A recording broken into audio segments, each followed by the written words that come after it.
Good afternoon, everyone, and welcome to our masterclass this afternoon. Thank you very much indeed for joining us. This is the first session that we hope in what will be a series of masterclasses for manufacturers. So we thank you for your time this afternoon. Hopefully you'll find it interesting, and hopefully you'll take something away that you can put into practice. So this is really all about the integrated digital marketing approach for any construction product manufacturer who's looking to get more of their products specified. So my name is Cordy. I'm marketing director at MBS. We've got a really great panel of guests lined up today from all different areas of the marketing mix. And I'll just give a bit of background first, really, before we introduce everyone. So if you've tuned into any of our other events, you'll know that at MBS we've been running quite a few webinars and events.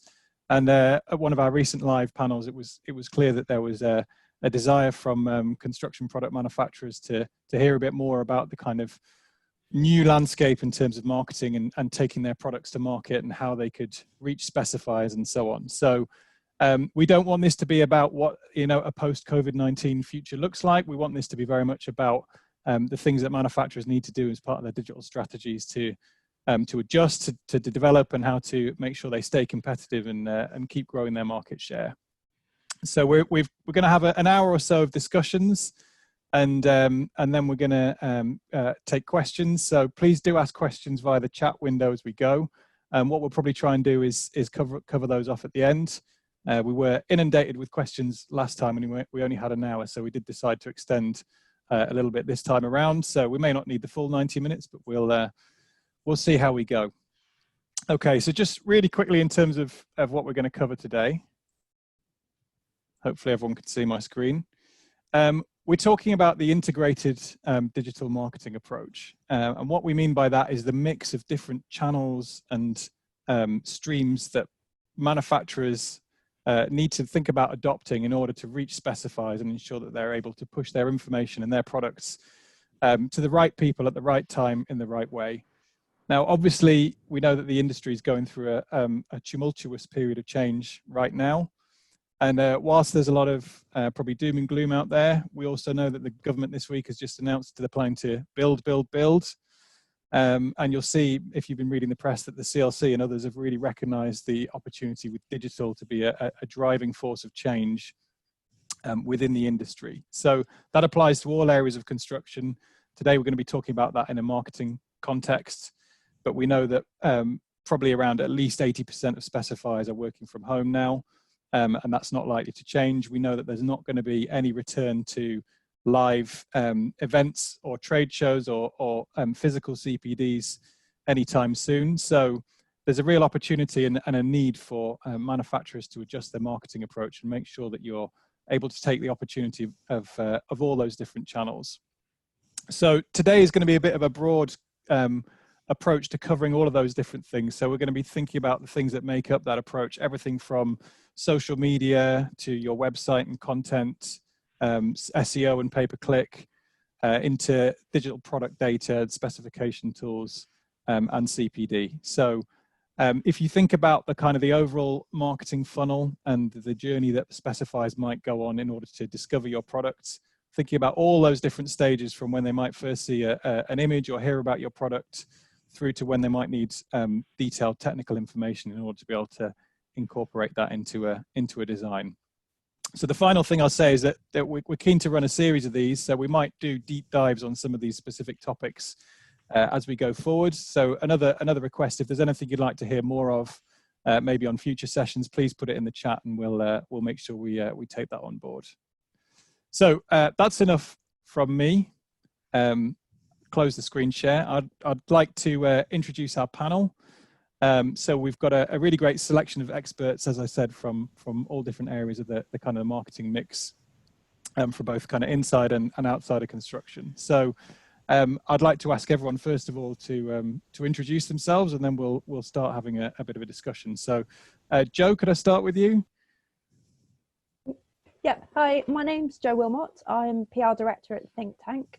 We're an integrated marketing agency, and we have a substantial construction practice, which has actually been dating about 27 years. So we cover the whole spectrum, working with people like architects, product manufacturers, construction technology providers, and through to other services such as engineering and people supplying other parts of the construction sector. So we've got a really good broad picture of what's going on. We have seen noticeable changes over the past couple of months, a lot more digital activity being requested, a lot more changes in what people are doing, and they're really looking to sort of lock down what they're doing digitally, both now and in the future.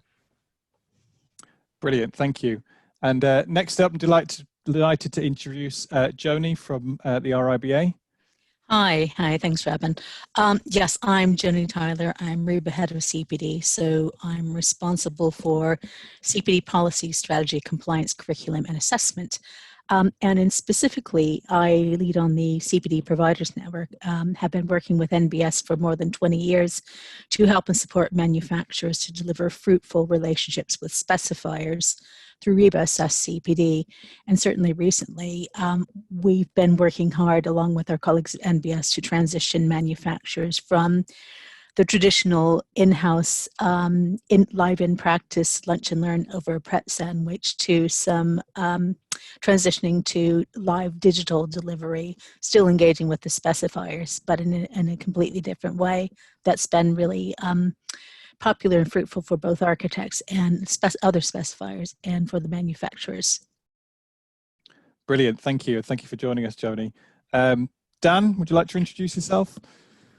Sure. Hi there. I'm Dan Pratt. I'm Director of Clients at twentysix. We're a full-service digital agency. And my role over the last decade or so, I've been working with a broad range of clients. That's from construction across all different types of sectors, working on their strategy, working with the clients directly to get the most out of our vast array of services. That's from acquisition right across to web build, user experience, and data and analytics. So hopefully what I can bring to this is my experience around digital strategy and digital maturity for a lot of different clients, and hopefully bring some insight from other sectors as well as my knowledge on the construction sector. Great stuff, thanks Dan. And next up we've got Leigh from Insynth Marketing. Thanks, Robin. Yes, Leigh Simpson from Insynth. Been in construction marketing for 30 years, 27 of them client side, and the last 3 years running and founding and running Insynth Marketing. We're a full stack marketing agency. We work exclusively in the construction space, and we only work in the digital space as well. Big pieces around web design, digital transformation, sales automation, and marketing automation. And yeah, it's very interesting times. Great stuff, thanks Leigh. And last but by no means least, Paul, who is our resident specifier from NBS. Yeah, so Paul Swaddle, Head of Technical Solutions at NBS, but as Robin says, I'm an architect by background, so I've spent a number of years specifying in practice, and hopefully I can provide both some experience from that, and also I've spent the last decade listening to NBS customers about what they need from our products and services too. Brilliant, great. Well, thank you all for joining us. So I've got a series of themes and kind of discussion points that we'll be running through today, kind of loosely around the different areas of the marketing mix that we talked about at the beginning there. So the first question I'd like to kind of put out there to the panel is what do we mean by the integrated digital marketing mix? It sounds very, very grand, but it'd be good to bring a bit more context to what we mean by that. So who would like to start and kick things off? I can have a go. Please. You know, how we tend to think of it is, you know, clients will have a problem, they need it solving, and then what we do is look at trying to solve it in a coherent fashion so that when audiences find out about a brand, they find that, you know, they get the same messages across every single channel, whether that's social, PR, on the website, on MBS, you know, everywhere they go, they get the same joined up messaging. They might get slightly different aspects of it, depending on where they are, you know, whether they're looking to find out about a problem they need solving, or they're looking for really, really detailed, specific, that they know they want that widget. How does it work? It's just making sure there's consistency across every single channel. So that's my potted view. I don't know if anyone else has any additional things they'd like to bring in. I think just to add to what Joe just said, I think it's understanding the consumer buying journey and reflecting that through the various tools and channels that you have available from a digital perspective, and a lot of those aspects are driven by the customer's intent. So whether that's to first of all be engaged, kind of be engaged in terms of an information or educational point of view, right through to qualifying and then converting, so qualifying their need and needing the specifications and understanding to qualify that need. They convert, they want something, they want to buy something. Then beyond that, there's a feedback loop, there's advocacy, there's a feeling about a particular brand or a particular product. So that's where, you know, social media might come in and you can capture that feedback loop. So it's really all those factors through the buying cycle or the information qualification cycle. I guess it's about also just ensuring that you're not missing a trick, that there's very few physical activities that can't be mirrored digitally, and it's joining those things up and making sure that you've got that, particularly for your external audiences, your potential specifiers, they're able to access your presence when and where they want to on any device and on any platform, and realizing that specific platforms may be right for specific uses and appeal to specific sections of your potential audience as well. Talk a little bit about CPD in a minute, but it's about making sure that things are joined up and that you've got the physical presence and the digital presence everywhere as well. Yeah, I'd just like to add to that. Really, it is about that consistency for us, and it's about as Dan said, just tracking the whole buyer journey and understanding exactly what the needs of your end user, your specifier, your contractor is. But it's also about integrating beyond marketing and integrating with the sales team as well, because sales is marketing these days and marketing is sales in our opinion. So it's bringing everything together with a unified voice and making sure that consistency is there. And it's also not just about digital, it's that blend between traditional offline and the online piece. So it's, you know, it's never been more exciting to be in marketing because you've got all these new channels and new ways of doing things, but it's never been in many ways to keep a control of everything and keep everything consistently going in the same direction at the same pace. That's our view. Great, yeah, definitely some key themes around consistency and having a strong message that plays out, you know, so that you're acting and looking and feeling like the same brand, whether it's on a social media post or whether it's a piece of technical content or whatever it might be. I think it's always interesting looking outside of other industries, but if you look at the best digital brands out there, you know, whether it's in retail, automotive, technology, whatever, they really drive home that consistency and having a strong message and brand identity and set of themes that really persist across all things. So that's just as important for manufacturers, large or small, that they find out what their voice is and they make sure that applies, whether it's like I say, something more touchy-feely or whether it's something very, very detailed and technical. Great. I did recently. I'm sure we've all read about digital transformation and things in the press, but I've heard several times quotes thrown out there like we've seen something like 3 years worth of digital transformation taking place in the last 3 months. So, you know, although there's absolutely a role for physical channels in the future, we've kind of seen a rapid increase in change that was already happening, but is now driving further even faster, and that's going to touch all areas of construction, from the supply chain through to marketing, as we're talking about today. Okay, great. So we covered a bit there about the integrated approach and what that means. And that leads on to the next topic I wanted to discuss, was around specifiers and who they are and how they behave. And thinking about effectively everyone's in an always on mode now, and whether you're in a buying mode or not, if something interesting comes along, you're gonna look at it, and that probably applies to specifiers looking for product information as well, whether they know they're looking for it or not. But I've also heard many times that architects are also one of the most sold to disciplines that there is out there. So you've also got to cut through the noise and make sure that your message lands at exactly the right time in the right way. So I was going to put this one to Paul, actually, if you wouldn't mind kicking us off, Paul.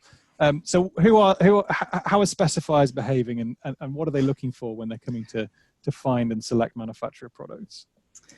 Yeah, I think it always comes down to two things. One is decision making. So any information that you're providing is about a decision, and that could be a really early stage decision where a particular designer, an architect, or an engineer has a problem to solve, and they want to find a solution to that. And if your product can do that job, that's going to help with their design work. But across the project and later on, it's then about probably choices between multiple products or multiple manufacturers, and trying to discern what the differences are between them.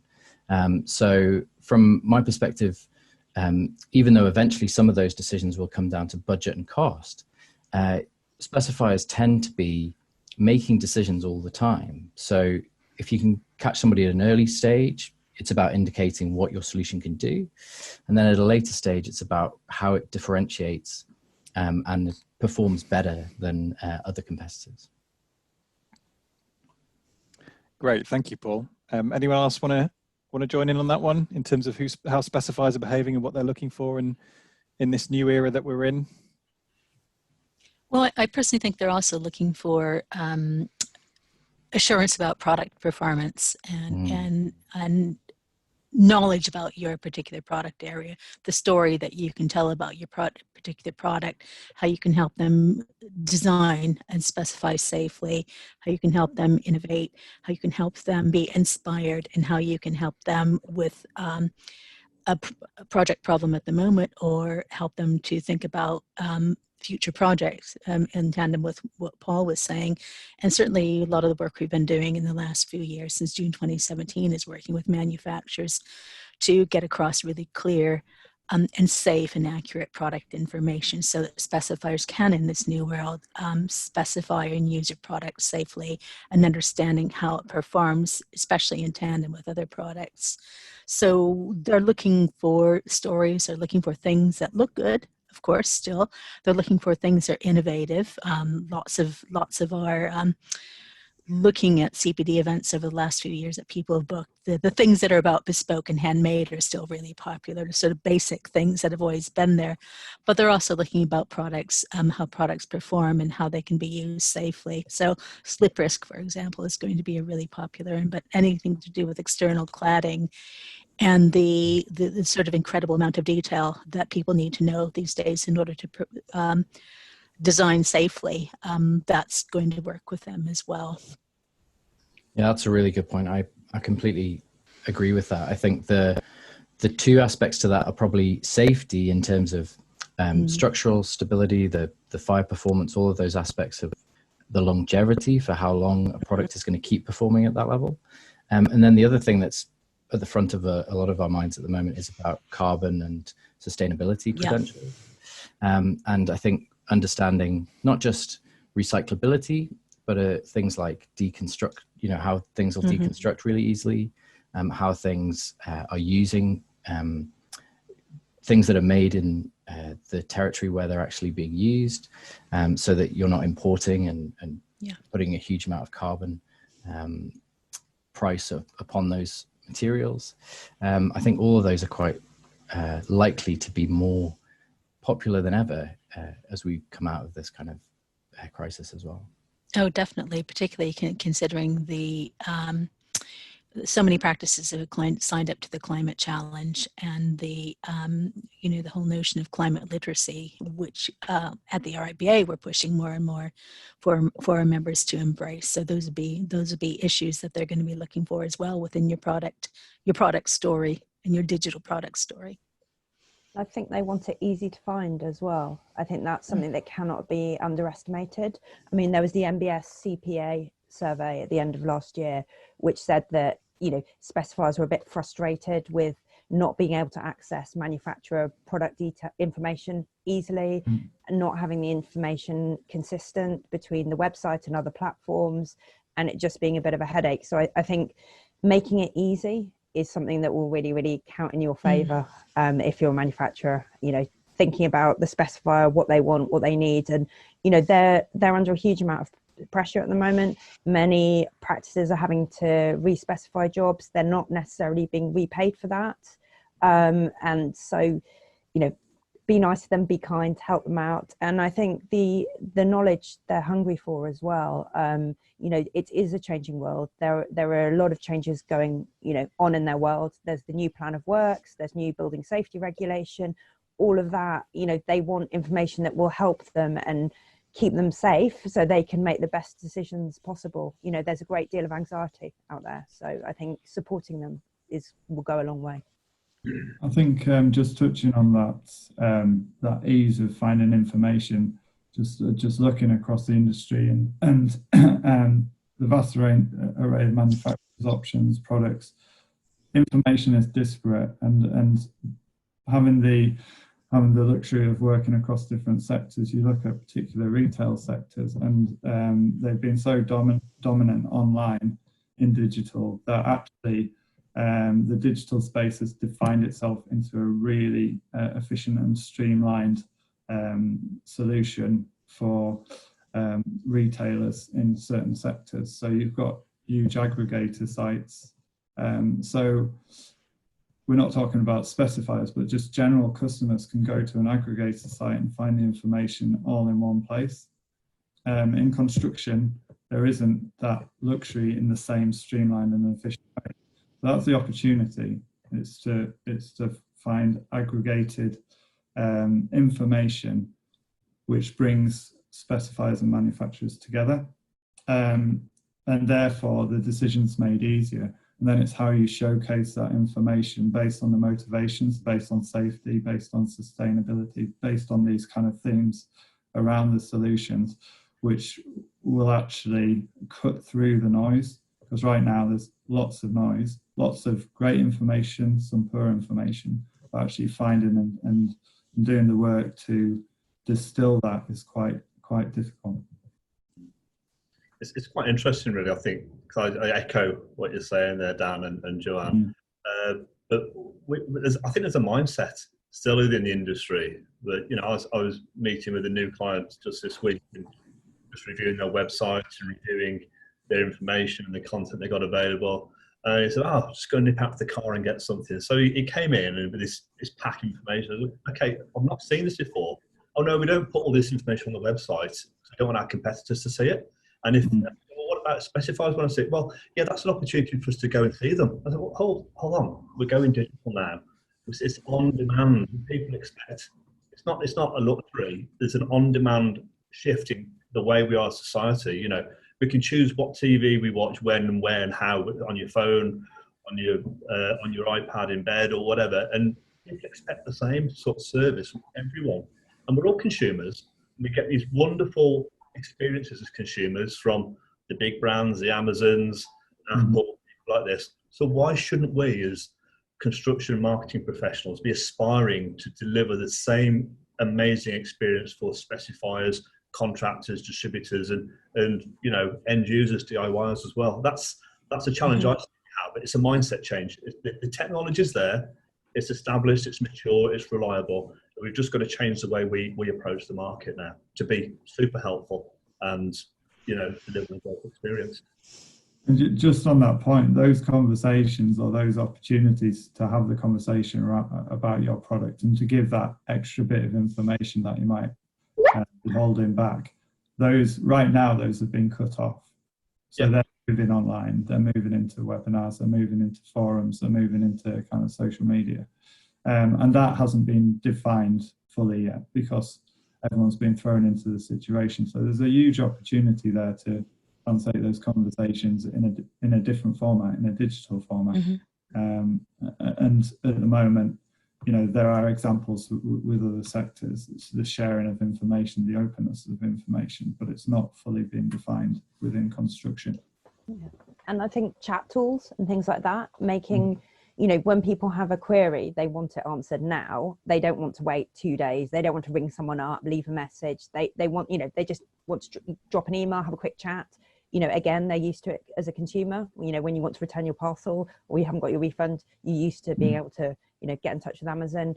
That all that technology is there. It's come down considerably in price. It's very easy to add it in, you know, build it in to your website. It is something that, you know, is an option, and people really kind of expect it now. You know, and absolutely. if you don't do it, your competitors will be. And that, you know, I know people are worried about what their competitors are up to, and their competitors, you know, having access to their information, but they've probably already managed to collate what you're doing, and they will know. And in the same way, you know what they're up to. You know, people are doing that sort of market intelligence research. So, you know, just concentrate on doing the best job that you can, making the best products and getting them out to people in the best way, I think is really, really important. Yeah. Sorry, just one final thing for me. Just we've done a lot through this recent period. We've done a lot of audience research for clients. So whether that's a simple 4-question survey to a pool of people using a website, or if it's specific cohorts of users through a research company, then it's just asking the question, what do the customers want, or what do the audience want, and collating that language, those motivations, that intent, and saying this is what your priorities are, so this is how we can meet your priorities. Great. Yeah, I mean, that one cuts it for me in terms of there's no point in hiding information in your car boot if the specifiers need to access it via the web. And I think there's another great point there around, we know these specifiers, they're all people, they're all consumers, and they're used to interacting with, you know, retail sites or whatever it might be in their spare time. And I think in the survey you mentioned earlier, Joe, that we did with the CPA, I think only 5% or something like that of the specifiers that responded said it was very easy to find manufacturers' information. I'm sure if you asked, you know, we'll always compare to Amazon, but I'm sure if you asked Amazon customers what percentage of them thought it was very easy to find products, it would be, you know, up in the 90% probably, and probably on most of the big retailers, as you mentioned, Dan, you know, they're miles and miles ahead there, and we should be looking to provide that same sort of experience within finding construction products, and the technologies there, as Leigh mentioned, it's as much a behavioural and a cultural thing. So perhaps we're in the space now where we can really drive that change forward. Let's hope so. Yeah. Just moving on a little bit, I wanted to move on to talk about content now. There's a lot of different types of content out there. We are on a content medium right now as we're discussing this. But a general question really about how does content and what types of content can support the specifiers and that finding and selection process, particularly kind of content marketing as well as technical content. So Leigh, I wondered if you had any thoughts on this you might want to share. You've only got 9 minutes as well, Robin. So yeah, we follow we're very inbound, so that's our whole methodology we follow is the inbound methodology, and content's a massive part of that, along with things like SEO and things like that. So for us, we see too many people just creating random content, you know, and we say, look, let's get more strategic about this. Let's take a step back. Let's do that research. Let's do the buyer persona work. Let's talk to specifiers. Let's find out what content they want. Okay, it's not that revolutionary. You find out what people want, and you try and serve it to them, and in the places and in the way that they want it served to them. So that's sort of the high level piece. But then, you know, there's so many tools out there which allow us to dig in and find the sort of questions that people are asking about products. You know, there's the name escapes me now, but there's a fantastic website, and I'll mention it later on when it comes to me, where you can just basically type in a search term, answer the public. So if you get one thing from this, guys, answer the public. So you type in answer the public, type in, you know, a search term, you know, flat roofs or gutters or door handles, and it comes out with this amazing list of all the sort of questions that people are asking. Now, if we follow the sort of they ask you answer methodology within Inbound, so what we try and do is we try and figure out all the questions that people are asking. We create content around that, so it's super helpful, it's super specific, but also because it's quite long tail in the way we do it from an SEO perspective, they tend to rank really well as well. So then, you know, but the content marketing piece is, it's not just a case of, and what it isn't is the fact you sponsored a fun run or a local football team. And this is, there's so many blogs and news sections are not about helpful content for specifiers. But if we're identifying what questions people have and answering them, then that can only help. And that builds authority, it builds trust, and you know, people start to reciprocate then. If we've helped people, they tend to come back and work with us. So that's, in a nutshell, that's how we do it. I've made it sound quite simple, I hope, but it's more complex than, it's not a 5-minute job, but it's super effective, super effective.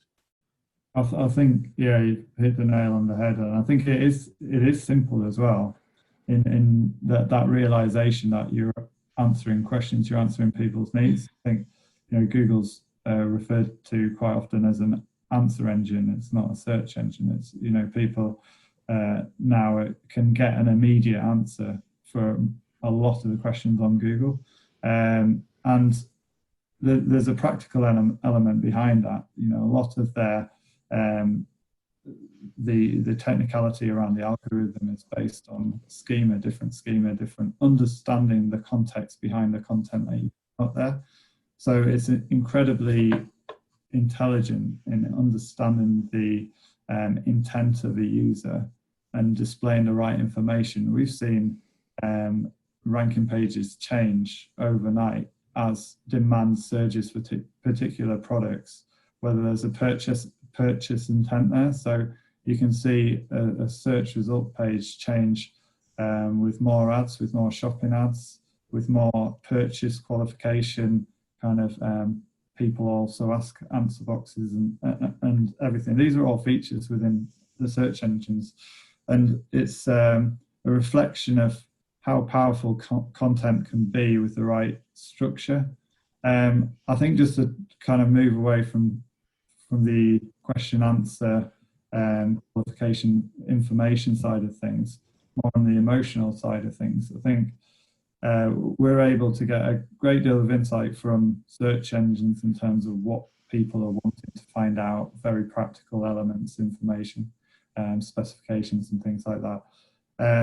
You get a sense of the emotion behind that through kind of social listening and looking at certain themes and conversations. There's various social listening tools that aggregate information from different social media platforms. So there's almost a third wheel to this. So you've got your search engines, your social, and then the customer feedback loop is really, really important. So your customer services, even though it might not be digital, will be gathering a load of feedback around your products and services. You relate that to what you can hear on social media and what you can gather from search engines. You can get a you know, the practical side, the emotional side, and then really what people will directly say to you, which is usually the most interesting out of the three.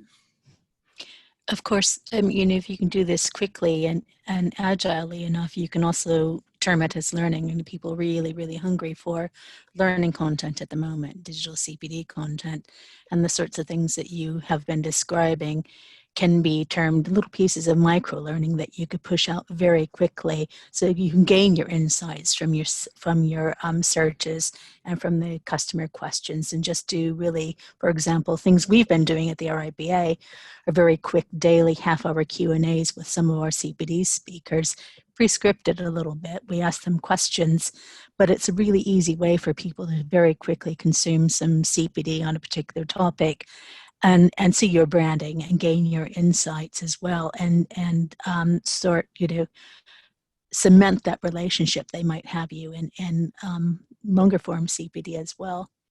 So really effective. Don't hesitate to call things learning as well when people can learn from them. Definitely. And leverage that.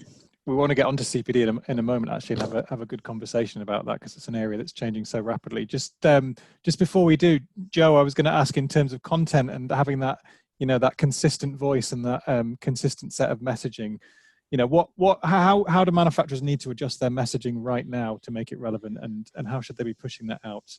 I think, they need to be, as we say, taking on the information that's going on. They need to be sensitive to what's going on in the broader agenda, and react and tweak as required. I think, one aspect we've not really touched upon is, third-party endorsement by earned media. So getting your products, your people, your leaders talking in the top trade media, talking in the sort of national media, building your brand that way, because there's such a powerful endorsement from, taking what you do and talking about it in that platform. It can really help build your brand and drive traffic. It's not as direct a sales driver as some of the other tools we've talked about, but it's really, really important, that sort of visionary element. And it's kind of quite aligned to the CPD side of things, where it's, relevant and for people in that moment. Yeah, absolutely. I mean, we've as some of our attendees might have noticed, we've gone a bit webinar crazy at MBS recently, but that's just because we're seeing such a great engagement and uptake and clear kind of interest among our audience. So we're getting, hundreds and upwards of thousands in some case of attendees on our webinars, and that's and the attendance rates as well. So the percentage of people that are actually joining for those is through the roof compared to what it was kind of pre-lockdown as well. And I think that shows that there's a desire to soak up that learning and that knowledge, whether it's through kind of informal or formal means. So that leads us on nicely, Joni, to talk maybe a little bit about what the future of CPD looks like. And you mentioned earlier around no one's meeting up for Pratt sandwiches in a hotel for presentations anymore, but we are seeing this huge switch and this huge demand for online learning and content. So absolutely. How does the future of CPD look to you for architects and beyond? Well, I think that the thing is that I don't think that we will, I think, eventually come back to the time where people can get into the office or can get into the hotel or can get into the roadshow situation. And to that extent, we're sort of going to be surveying both end users and providers about how they feel about that and what measures would need to be taken to feel safe about it. But there's absolutely no question that, like so many other things, there's it's a horrible situation that we're in, but so many things have been changed for the better and have changed, particularly digital change has been completely accelerated because of this situation. I know our members, our RIBA chartered members and other construction specifiers who have to do CPD are still working. They're working from home, but they're still working. They need CPD, they have to do CPD, they want CPD, and they enjoy CPD, and they enjoy CPD Providers Network seminars as well. They're used to having you come into the practice at lunchtime to deliver over the Pratt sandwich. But what we've been doing since just before lockdown, from the beginning of March, has been working with the manufacturers and suppliers and the Providers Network to get them to pivot to online delivery like this. So when previously, I suppose, understandably, manufacturers may have been reluctant to create a static piece of on-demand digital content because it was expensive to create, and you weren't really capturing the end users and you weren't engaging in conversation. What they're doing now is using GoToWebinar, GoToMeeting, Microsoft Teams, Facebook, many, many other platforms that I'm not even aware of, Zoom, obviously, to deliver that lunchtime CPD, but they're delivering it live to single specifiers, to groups of specifiers, to practices split around a city or the country, or to groups of people like we're doing today. So they're getting that interaction, they're getting that project talk, they're getting pretty much everything that they had before when they're going into the practice in Shoreditch or Newcastle or Liverpool at lunchtime, but they're not buying the sandwiches, and they're not paying for the travel costs, and they're not lugging around their sample cases. It's the same experience, it's just done in this way. That's been really popular with both CPD providers. who are now doing it in the hundreds, but with also end users as well. So it's so popular in some cases that the end users, some of them have done up to 20 or more manufacturers, providers, network seminars since the lockdown. So what I've seen in the behind the scene numbers is that we've had probably up to 1,000 individually delivered seminars like this to a couple thousand end users, and they have the delegate names. They can follow them up. They can follow up just the way they would have done before if they had been in the office with them in the practice at lunchtime. So what they're doing is they're continuing the tradition of using RIBA assessed CPD as a subtle form of marketing to transmit trusted, clear information about standards and changes to the construction industry. Get across their own stories as manufacturers, but get across the RIBA story in terms of the things that we know that our members need about fire safety, about changes to regulations and legislation, about health, safety, and well-being, and about sustainable specification and the supply chain. So they're maintaining and in some cases initiating those fruitful relationships and getting, we think, we'll have to do a little bit of research on this, specifications out of them. As I say, we have this crisis has completely accelerated the approach to online learning, so that in an instant, I guess at the beginning of March, jointly, our RIBA and NBS came up with, I think, a solution to maintain, to deliver the kind of CPD that people are always delivering, just in a slightly different way. So they're still talking to people, they're still getting across their stories, they're still getting across really great RIBA assessed content that's going to lead to safe specifications and long-term relationships with those specifiers.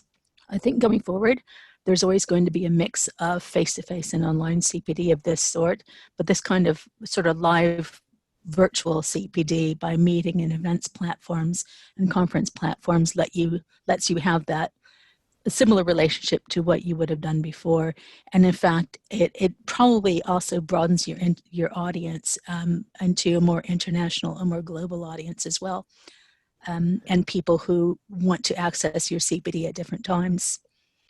Just a quick question on that. I can see a few coming up in the Q&A related to CPD. If I could just ask all attendees, if you got questions, please put them in the Q&A, not the chat. I mistakenly said that earlier. What would you say to a manufacturer that was worried that online CPD might not be quite the same experience as in person? I think it is an in-person experience. It's just at somebody at their desk rather than somebody in the office. You can still talk to them about their projects. You can still ask them questions. They can still ask you questions. You can still follow it up afterwards. I think there's no question we will hope to be back in a situation where you can go into the practice with your sample case. But you're always going to have to follow these things up digitally anyway. And you're doing the same thing now. I'd say as hundreds of CPD providers have done over the last few months, try it out and see how it goes for you. You probably have found that you've had cancellations, but if you pivot to digital CPD, you give people those options and you let them know that you're doing that, you're delivering that, or you're providing a service and you're keeping the dialogue and the relationships going, and you're sort of keeping the information about your brand and your product in front of specifiers in this way. I wonder as well if it relates to the way that people are working a bit more flexibly. Clearly there's been a huge pause on normal working practice and the way that things work. So the idea that the lunchtime CPD session is sort of postponed for a period of time. But actually I've probably done more self-learning and kind of flexible learning in my own time during this whole phase than probably in the last couple of years. So I am probably doing a bit of discovery of manufacturer information and those products just in a slightly different way. And it's making sure that whether it's through online CPD in the kind of face-to-face, whether this is like a webinar, which seems to work really well in terms of multiple people being able to talk and maybe get some specifiers involved in those in that way, or just having the same information available in a way that I can digest it. Once it's early morning or late night or whenever you might actually get the chance to do that. And it's going back to what Joe said about making sure that you've got that clear information for people to follow up with, which I think would have been an issue anyway, even if you were delivering in the practice. But if you've got everything aggregated, if you've got clear information and everything that you need on your website and really great follow-up information and handouts, which you would have been sending to them afterwards anyway, there's no reason it shouldn't work for you. And I would just urge you to try it, even if it's just in a small way with some trusted specifiers. I've been surprised at the number of people who, I guess to put it politely, are not digital natives who have grasped this on both sides of the equation, both specifiers and CPD providers. You said everybody has always been doing these kind of meetings anyway. You're just grabbing the technology that you're familiar with, using it in a different way. Yeah. So what tips would the panel give to manufacturers who, want to make sure that their CPD content that might work well, in a face-to-face environment works really, really well online and is still interesting and engaging, and what adjustments they might have to make? I think Well, road test it. Go ahead, Joe. Yeah, all I was going to say is road test it, have a look, see how it lands. People's attention spans are much shorter online. Get to the point quickly, have a clear message, and please don't be boring. You want to keep people with you. Yeah. Make sure it looks good as well. It's a good time to review the visuals and to make sure that all the photography, all the photos you're using are really top, really ace, and are things that are going to appeal to architects who we're always told are very visual people and want to look at good pictures of good installations and case histories, and have great case histories, of course. Presented in a generic fashion, of course. I think there's some great technology now which enables you to deliver really, really high quality on-demand CPD and learning experiences, which are very interactive. They're very resource rich, so you can link other assets such as blog posts, technical data sheets, all this kind of stuff within the CPD, so that the consumer can get access to further reading and further learning. And you can also break it up into little bite-sized chunks of 3, 4, 5 minutes. So if someone hasn't got 45 minutes or an hour to sit down, and we're talking about shorter attention spans, they can dip in over 3 or 4 days to get it completed.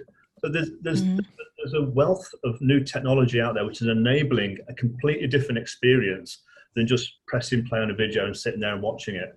So, and I think that's something which maybe there's an opportunity for people to learn more about as well. Absolutely. Yeah, absolutely. I mean, we could spend the whole of the rest of the session talking about CPD, and I think there's a few questions that have come through which we'll try and cover off in the discussion at the end. And I suspect from this as well, it would be good for us to run maybe a specific webinar discussion masterclass around CPD itself. So we'll put that on the schedule. We've touched on it a little bit already, but I wanted to move on to talk about manufacturers' websites. So, we mentioned earlier that Google is a place where a lot of specifiers start, and they may or may not end up on the manufacturer's own websites. Which, I've looked at a lot of manufacturers' websites over the years, and there's some fantastic ones out there, but there's also some are ripe for improvement and making more kind of usable and more focused for the specifiers. So.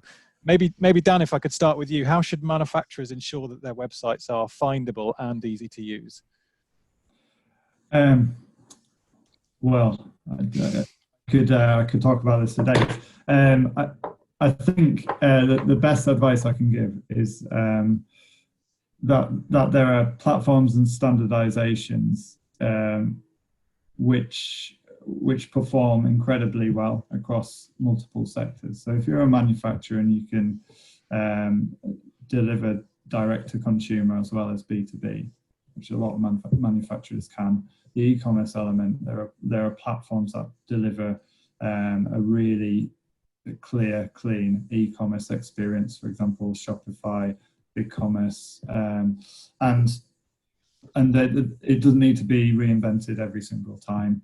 So you look at the common practices across e-commerce sites, and you can see standardizations, and they continue to get refined, and you can see that simplification of the presentation of information. So not every single page needs to answer every single question. If you're talking about a particular product, then you need to take the user through a decision, a step-by-step decision approach, whether that's on a page or whether it's through a series of pages. So always think user-centric, and this is often quite difficult for some of our manufacturing clients. They think like manufacturers, as you'd expect, and so they're thinking about how they've made a product, what goes into it, all the detail, the expertise, the passion, to answer a user need. Now the user is searching or trying to get to a website and find out information based on their need, not based on the expertise, the passion and the detail. It's once they find the answer to that need, and then the supportive information, which then communicates the expertise and the passion and the detail, that's when you're going to get them bought into your product. So think user-centric. If you don't know where to start there, ask the users. That's what it goes back to the research side, the audience, understand what other competitors are doing in the market, be the user. So if you're thinking about your particular product and how people find it, go and find that product yourself through a digital, through digital, whether that's starting with a search engine. As I mentioned, aggregators, there are aggregators within your sector. You know, the RIBA product selector, for example, has it ranks for hundreds of thousands of different keywords, products, categories. And so there's going to be a lot of people finding products through websites like that. So go out there and find the product, and then understand the frustration from the user's point of view. And I think that's a good place to start. In terms of applying things to your own website and assessing your own website, again, user testing or speaking to experts who understand user experience and user experience best practices, and drawing things back to what users need. I keep going back to the user. That's the most important thing. Yes. Absolutely, and we know that the search engines are continually trying to second guess what the user's searching for, even before they know they're searching for it. So they're focusing on rewarding websites that have a good user experience. I think one thing worth mentioning is Google's goal from day one is to give the user the best answer. Its algorithm was clunky at the start, and you could game it in various different ways. So search engine optimization used to be about gaming Google because the algorithm was clunky. Now the algorithm is so sophisticated that it understands user intent. It understands where the user's coming from, past experience, past behavior, and it draws on all of that to serve the best answer. And it's always going to try and find the best answer for that particular search term. So again, bear that in mind. Do you have the best answer for that user's need? And that will help you inform what you do. And one other thing, keep your information up to date. It's, you know, often lots of investment goes into getting the website, updating the website, but then kind of refreshing product information, changing prices, changing the details, you know, that just doesn't happen. And that is something that is really, really frustrating to specifiers. It's just building that future maintenance side of things in. It's not sexy, but it's essential. But at least a website has a benefit over a product catalog that, you know, once it rolls off the printing press, immediately it's pretty much out of date. Whereas a website should reflect that live information as far as possible, and make sure it's given the most up to date and accurate. Not in the boot of your car either, Robin. What's that? No, not in the boot of your car. Definitely not. Okay, great.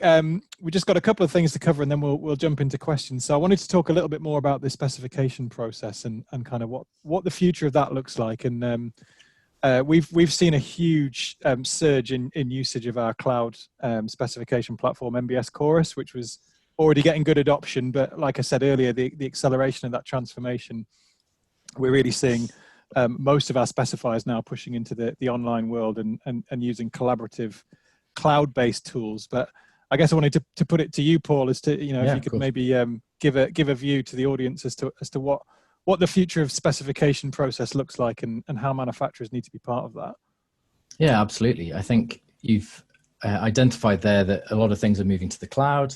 We're not just seeing organizations having great websites and the ability to search for their information and consume it in different ways, but equally with tools like MBS Chorus, specifiers are building specifications wherever they are at any time of day or night, and being able to access manufacturers' information through the MBS source platform, which allows organizations and individuals to compare products like for like. We've mentioned it in terms of Amazon and other kind of retail sites, but it's very simple for most domestic products to actually compare performance, to compare the various properties of that item. It's very difficult, or has been certainly in the past, for construction products.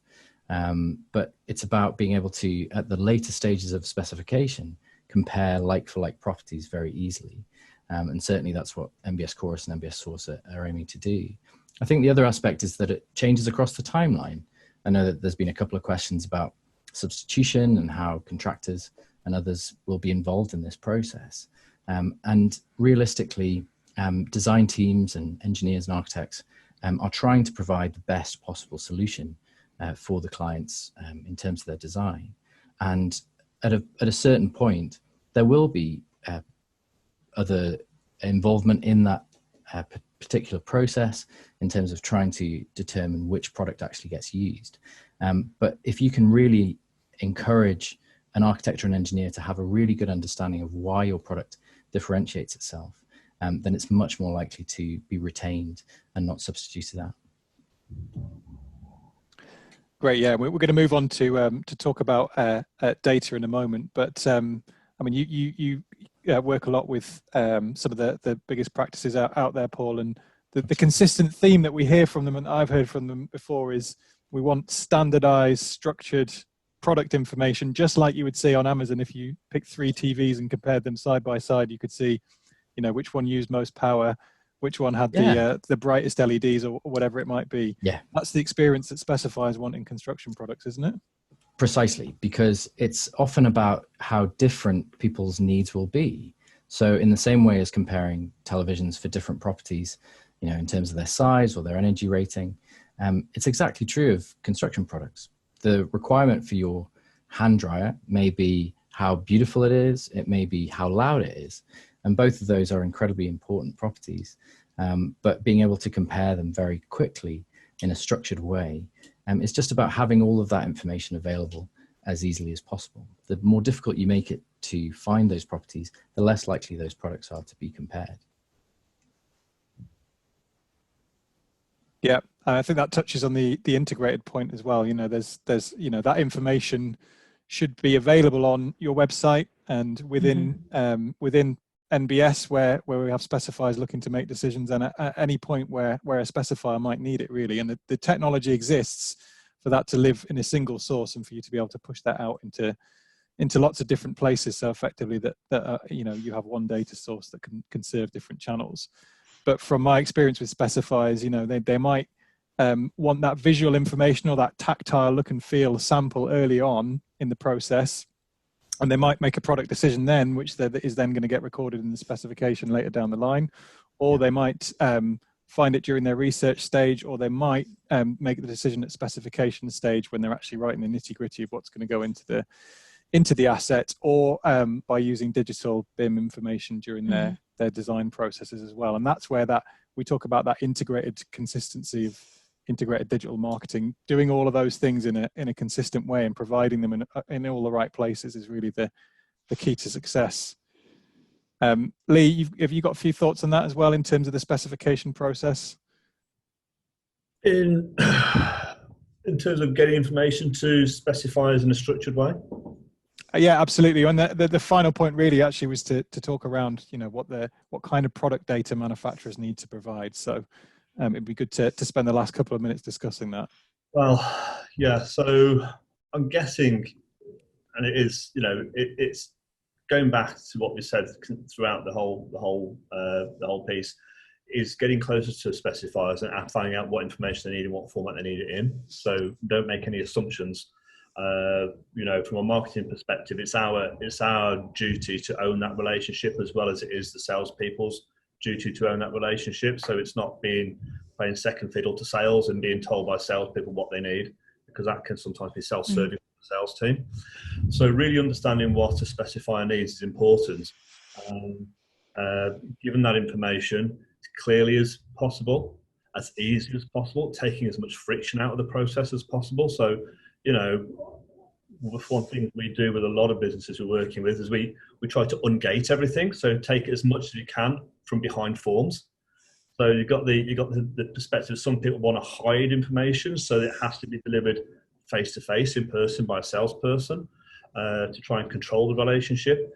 Other people put it behind forms to try and create lead generation from what is essentially specification data, which I think should be freely available. And my own personal experience, we did some testing on this, and we saw a 60 times fall, not 60%.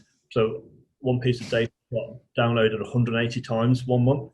We gated it. The following month, it got downloaded 3 times. So there's a lesson for anyone to think about gating content. You just don't respond very well to that.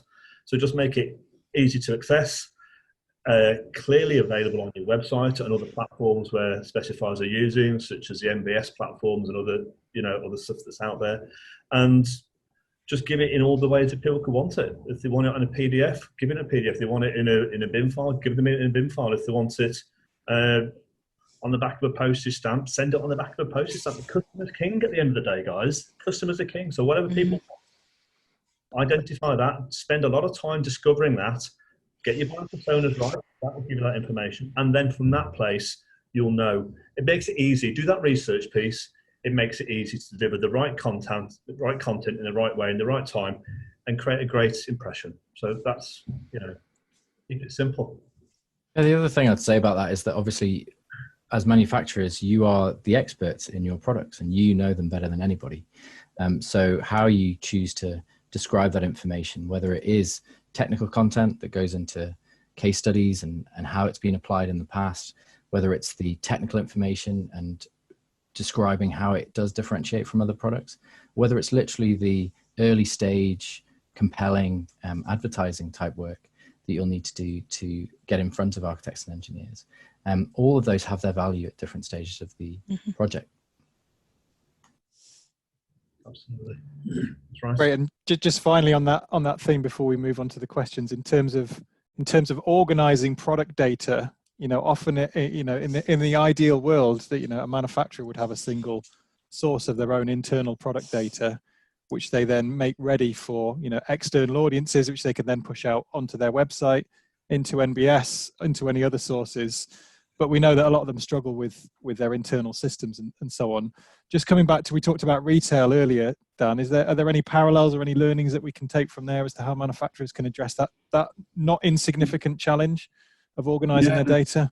There's huge parallels. I mean, if you take the largest marketplaces, say Amazon, eBay, Wayfair in the furniture world, they all have a schema and kind of feed approach, which is really standardized. If you want to feature have a store on Amazon, and some of you might have actually experienced the process, they don't quite happily take your information and go, oh, thanks for this, great, we'll create a store. You've got to play by their rules, because they're well aware that they own the largest marketplace in the world. So that's standardized data. Now that has had a knock-on effect as to how that data is standardized and implemented across other sites. So it's had a knock-on effect into the standardization of general schema and how feeds are created. So with a lot of retail sites, affiliate sites as well, PPC feeds, paid media feeds, they all follow a similar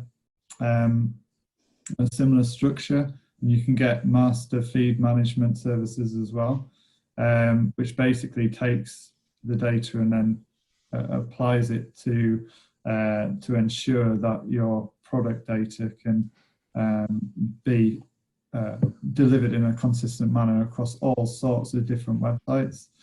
And that's retail, and it's had that competition level and that investment and that development over a lot of years. So you can see that happening and influencing the construction aggregators to a certain extent. So you know what NBS source will become, it is quite a key point to say that, that's where someone's going to be able to make a decision on a lot of products in one place. So for anyone who might not be aware, NBS Source is our new product data platform, which takes that manufacturer's information and structures it and pushes it out into all the places specifiers need, really. So on the web, in the specification tools, helping them make that kind of find and compare and then select and specify and put it in there. And just quickly, finally, on that point, Joe, I was going to say there's quite a lot of drive from industry and the regulators pushing towards this idea of standardized product data. What can we share with the audience about that? I think it's about getting it standardized, looking at what your peers are doing. I think it's about communicating that, making sure, again, you go and speak to specifiers and, you know, linking up with the CPD team so that they can be educated as to all the best bits and the most efficient bits. I think the other bit, you know, the other thing that's changing is there's going to be an increasing requirement for third-party testing and product and data. So making sure you have all those elements easy to find, that your certificates are not hidden away, that they're presented. You know, that is a real asset if you have fire performance certificates or heating performance, you know, all those sort of things, really, really key. How you could help people meet their sustainability requirements. Increasingly, you know, end clients are putting that in their brief. It's really, really important. And, you know, it's once again, make it easy for people. I would add to that, certainly through RIBA CPD, we've been, particularly since the Grenfell Tower fire, we have been asking for fire certificates, performance test certificates and so forth. So it's actually integrated into our requirements at the back of your approved CPD, especially if there are products that are placed on external walls. Absolutely, absolutely. Any more comments from that on the panel, or should we move on to questions?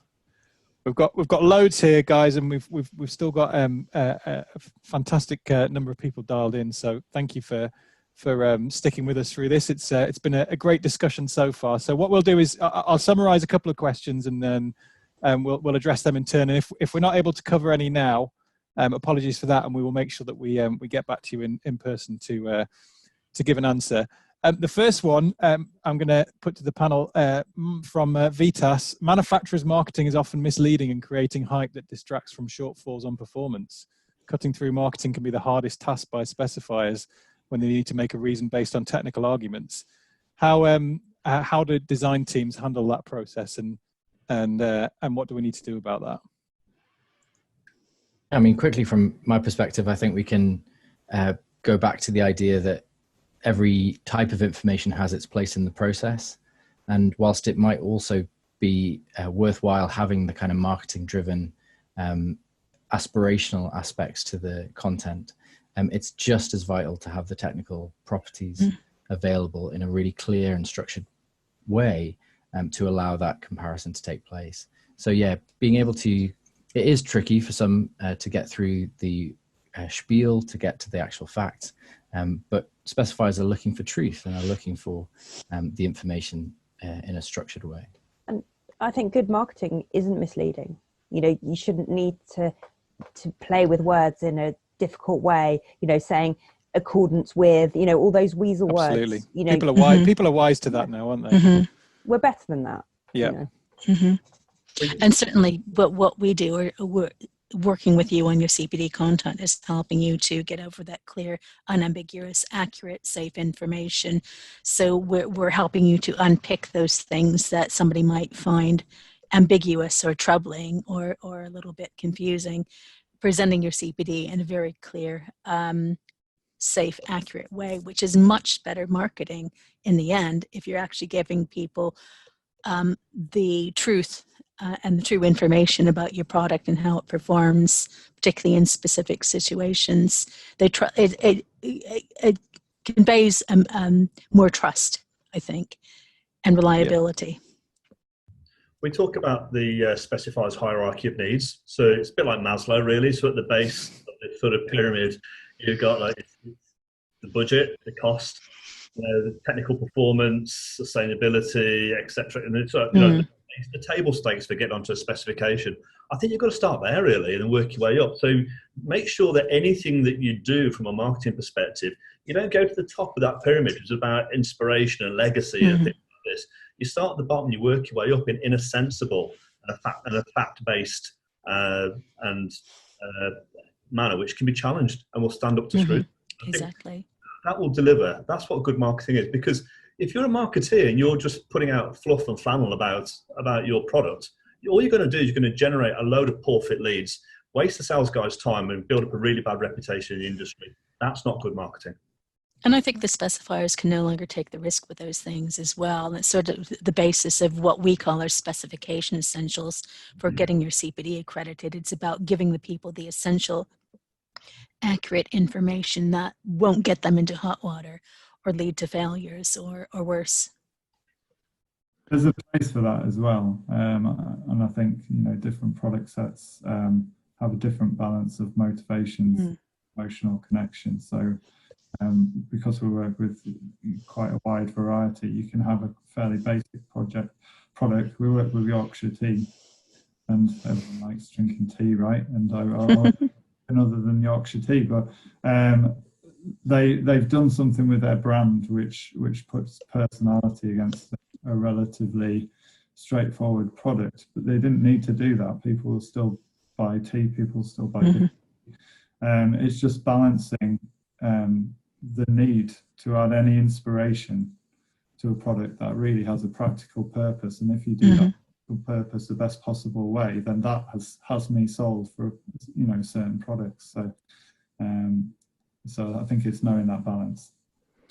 Yeah, there's a really interesting one here that sort of links to this around from James. What's the future of the practice library? Are swatches and marketing collateral still going to be relevant in the future, especially for manufacturers that have a very visual and tactile product where you can't necessarily communicate that in digital information? What do you think about that, Paul?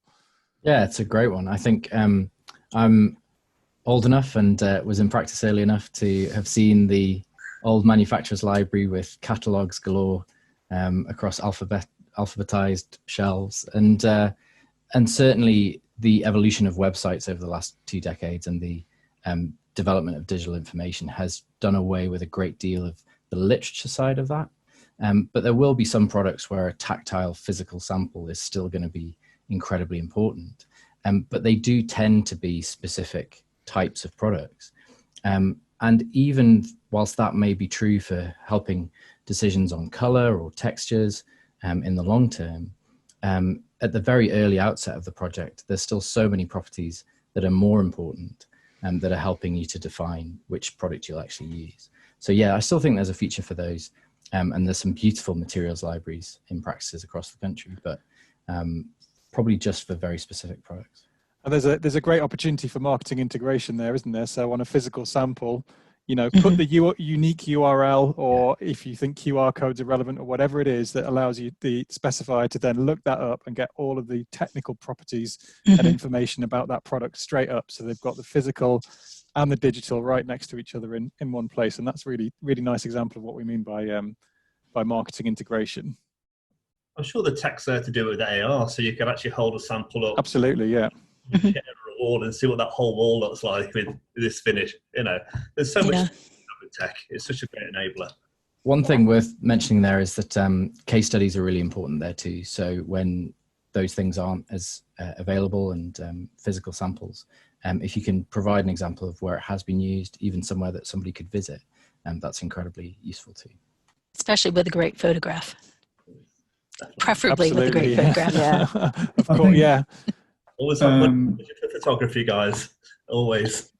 Yeah, I photography think is CGI is getting to a point as well where it's a lot more accessible. So to show something in situ and augmented reality, which is meant well, they are becoming much more accessible technologies. So the design packages behind that allow elements to be created much quicker and much more cost effectively from a digital medium point of view.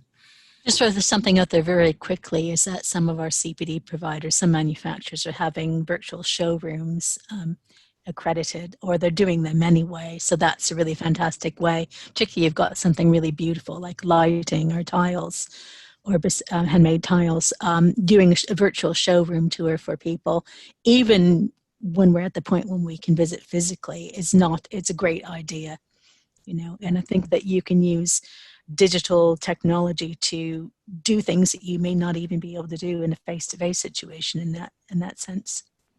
And increasingly architects practices are using VR, AR, these new, what we think of as newer technologies. There's very high digital adoption for those tools. So if people are using it, they're familiar with it, you know, manufacturers should be using them too. Yeah, absolutely. Question here from Darren.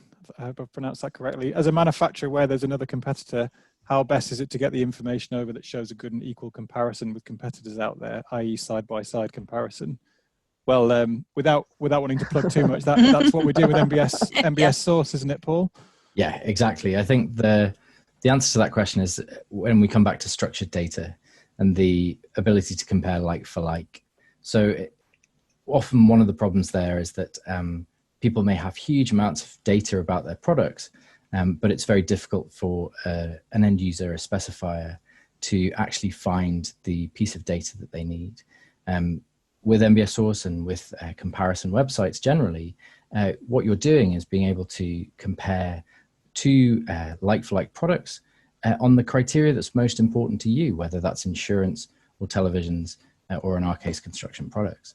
And so being able to see something side by side, you'll get the visual image, you'll also get all the properties. And then you can really drill down into that manufacturer's information, the websites, to really understand the technical properties.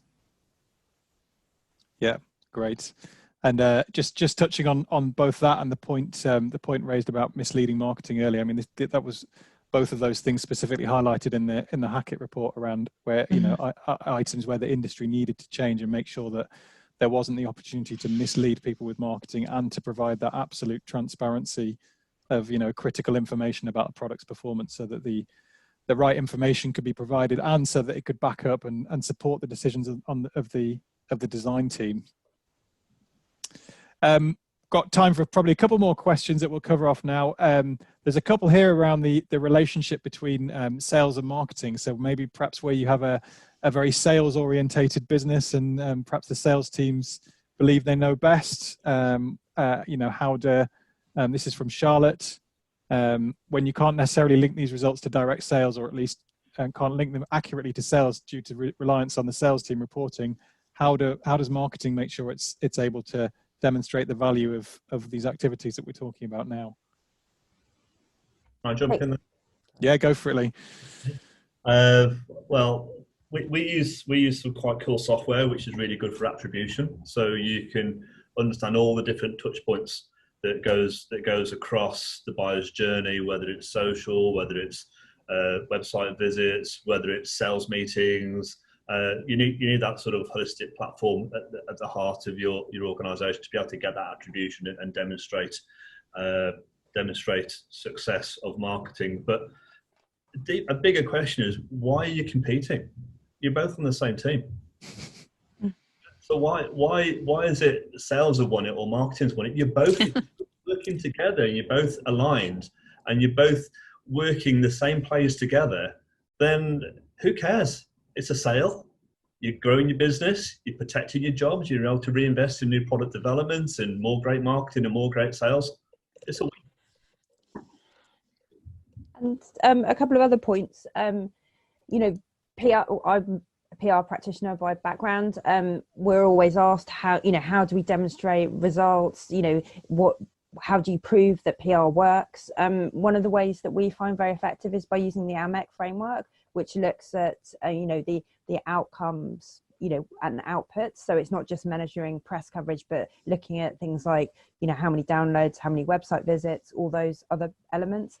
And the other thing to remember is, you know, we work in a game where things take a long time to be built. You know, sometimes the initial decision might be made 18 months before it's actually bought. So, you know, it's just factoring in that time, you know, the time side of things, and building in the brand investment as well, because that's really, really important, as you know, especially when you're looking at product specifications and product comparisons. If you're comparing two products that are very, very similar, the brand that you're more familiar with and you have an investment with is probably the one that you're going to choose. Yeah, Right.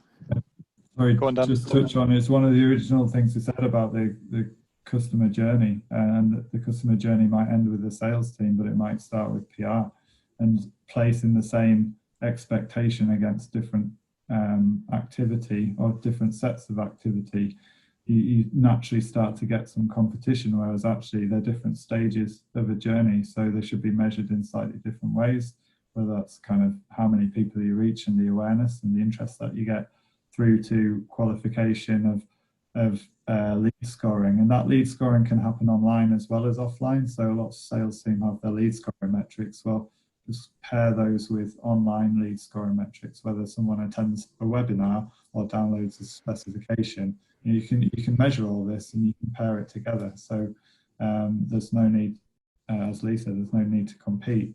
It's just draw together that information to understand exactly how you're speaking to the audience. There's just a final point as well there. Sorry, Robin. But All right. we know now that the buyer's journey is happening 80% online, if not more. It's like an iceberg. You know, there's so much activity goes on. It's only that peak that you see, which is sales now. And that wasn't the way 10, 15, 20 years ago. So there has to be a realignment as well at the sort of board level to say, look, what is buyer behavior? What does it look like? So how should we, as an organization, be aligning our sales and marketing activities as a whole to best serve the customer? And more investment in marketing, definitely, and transitioning salespeople to do a slightly different role. Yeah, absolutely. I mean, if anyone hasn't seen it, there's a new feature now in MBS Chorus that enables manufacturers and specifiers to literally work and collaborate on the specification together online. So, you know, the manufacturer can be invited into the relevant part of the specification. They can complete all the clauses around the products and systems, and then the designer can check it and approve it. We've got a great case study of Dulux Trade and Franklin Ellis on our architects on our website if anyone's interested in seeing more. So I think, you know, that is almost like your virtual sales and marketing team all in one, doing the actual nuts and bolts of writing the specification. Great. We've had a ton of questions on CPD, so I just wanted to spend the last sort of 4 or 5 minutes covering some of those off as best we can. And like I said, some of them we'll get back to people directly on, and we'll look to set up future sessions. I would say as well, if there's anything that anyone's heard anything about today that they'd like us to cover off in a future masterclass specifically on a particular topic, do let us know, and we're keen to get those set up. So CPD, Joni, there's one here. If you don't, or if a man from Sangeeta, if you don't have the relationships with specifiers, how and where do we go about promoting CPDs to gain most interest? Well, we can actually help you with that. So what we're doing during this interim period with manufacturers who've decided to take the plunge and deliver their CPD remotely is both NBS and RIBA are promoting it on social platforms, which is great. And it's also listed on all the digital CPD is listed on the CPD Providers Network, RIBACPD.com. But I'd also say that you should be engaging in, particularly in LinkedIn, and promoting the CPD, the live CPD situations yourself, and using hashtags NBS and RIBA so that you're getting that engagement as well. Promote it also to your existing database and to your existing customers, and ask for favors. But do let us know if you decide to do this. All your competitors are already doing it. Let us know, and we can help you with some of that promotion and make sure that your material is listed on RIBACPD.com as being able to be delivered live and remotely. That's where specifiers are going right now to find those opportunities. So we can help you with that. Great, thank you. Quite a few here around the kind of the format of online CPD. You know, should it be delivered one-to-one or in group sessions? Is it best to do them live or to send through a video? What sort of tips would you have, Joni, about making the content as effective as possible and the format? I would say that most people seem to want that live remote format like we're doing now, that people are really interested in having those conversations with you, and it's your opportunity to do that. You may get single, you may be doing it just one-on-one. Equally, you may be doing it to practices who are all working in different remote situations, anywhere from small practices of 3 people to quite large practices. Equally, you can consider doing what we've done today, which is advertising it more broadly so that you've got a fairly wide-ranging audience. There's certainly a place for on-demand. I certainly would advise that you also make it on-demand, but the more popular situation for both providers, manufacturers, and for specifier end users is to have that direct dialogue. But again, don't forget, I think Leigh and others mentioned before, some other kinds of content you can think about. You might think about podcast series. You might think about lots of, if you look at lots of manufacturers' websites, they've got lots of thought leadership content and blogs that can be turned into CPD that can be promoted as well. You might have a virtual factory tour, or you might have a virtual showroom tour, like we mentioned. Think about the different kinds of things, the way that you can leverage your existing content and turn it into CPD as well, to use your CPD assessment allocations, but also to sort of cover more bases and leverage more opportunities. But in terms of your basic question, I think that people are really hungry for that interaction right now. A lot of people like myself are sitting alone at their dining room table, and they do like that interaction. They do like those conversations. It's your opportunity to tell your story and to initiate those relationships or maintain those, or to maintain those relationships that you've already got. Great. And one for Paul from Will. Do you feel the flexibility to take a CPD in your own time is a benefit? Yeah, definitely. I think I mentioned how much self-learning and self-motivated learning I've done. Any downtime that you have in terms of being able to discover, we talked about discovery and that idea of being able to read a case study, read an article, look at a manufacturer's website with new product data is always going to be good. But yeah, being able to do that at any time, day or night, is so critical now. And I think it'll always be a combination of the two. So as Joni's mentioned, being able to have these kind of live one-to-one or group sessions is going to be really useful for a conversation to happen, and for those to be about a group being able to ask their questions and a manufacturer to get their point across. But equally, video content, being able to deliver structured content at any time through the platforms that exist, like the RIBA, is really great. Great. And just one other one for Joni. What's been the main kind of response from RIBA members around remote CPD seminars? Oh, they've been really happy with it. They're really hungry for it. People are really eating it up, and are avidly watching my LinkedIn feed every day for the CPD seminar of the day. So as I say, they still have to do their CPD. We've been reminding them throughout this crisis that they still have to maintain their professional obligations. They're still working, they're still specifying, thinking about projects, still wanting to be inspired, and still need to learn about new things and maintain their skills. So I've looked at the numbers. The numbers are extremely promising, extremely high. And it's been very, very popular with end users and providers both. Great hunger for it. Brilliant. Accelerating that change. Brilliant, brilliant. Brilliant. Wow. We're out of time. That was an hour and a half that whistled by there. So apologies again for not getting to all the questions. We'll make sure we cover those off. I think that's been an incredibly insightful discussion. We've covered the whole raft of the marketing mix really there. So huge thank you to everyone on the panel, Joe, Joni, Dan, Leigh, Paul. And thanks to the MBS team who helped organize it. Like I said, we're looking to organize more of these. So let us know what you'd like to hear about from us and from our wider audience. And if you enjoyed this, we've got a whole load more webinars on the MBS website from covering all range of topics. So that's it. I would just like to say thanks again to everyone that attended for giving up your time, and thanks again for the panel. And we hope to see you all again soon. Thank you. Cheers now. Robin. Take care. Thanks. Thanks everyone. Stay safe. Yes. Bye bye.